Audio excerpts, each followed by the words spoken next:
Hi friends, these days when we turn on the news channels, more often than not, we find depressing news coming our way. Depression is increasingly becoming a very common ailment in these turbulent times. So let's see what causes depression and how we can work towards overcoming it.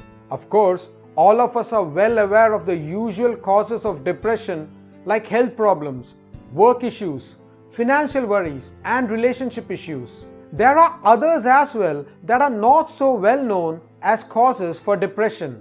These include seasonal affective disorder or winter blues, smoking, poor sleeping habits, Facebook or social media overload, place of residence with higher chances of depression in the urban areas, lack of fish in diet, and would you believe it, excessive availability of choices can also cause depression.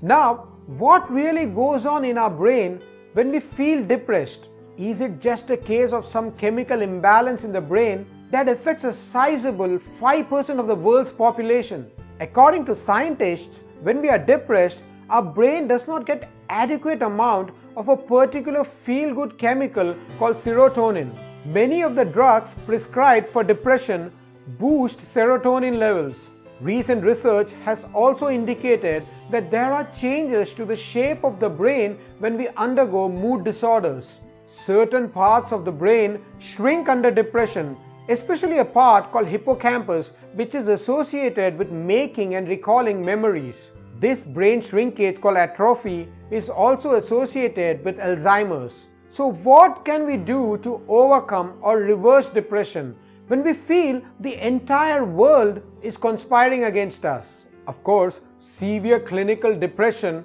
or medically induced depression like hypothyroid require medical assistance and the prescribed medication. But besides medication and therapy from the experts, there's a lot that we ourselves can do to fight back against depression.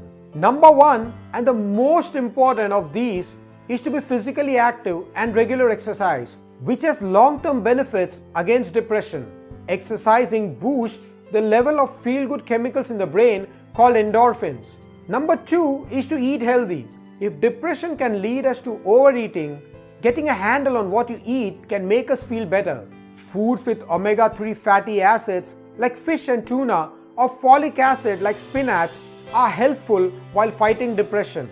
Number three is to get adequate amount of sleep without necessarily oversleeping.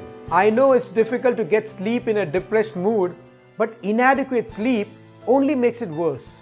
Number four is to try to take on something new every once in a while. That could be something as basic as going to the park or reading up something. A new challenge results in positive chemical changes in the brain and increased levels of dopamine, which is associated with pleasure and enjoyment. Number five is to make a conscious effort to have fun. We should try something that we always wanted to do and associated with fun and pleasure. Even when nothing seems fun, there is no option, so keep trying.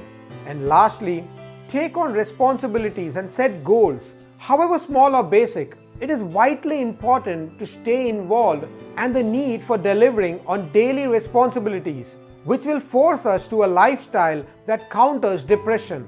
The sense of achievement also releases the feel-good chemicals to our brain. Of course, there are several other things that can be done. Besides, no two brains are the same, so there may be things that might work wonderfully well for some, which may not be of much help to the others.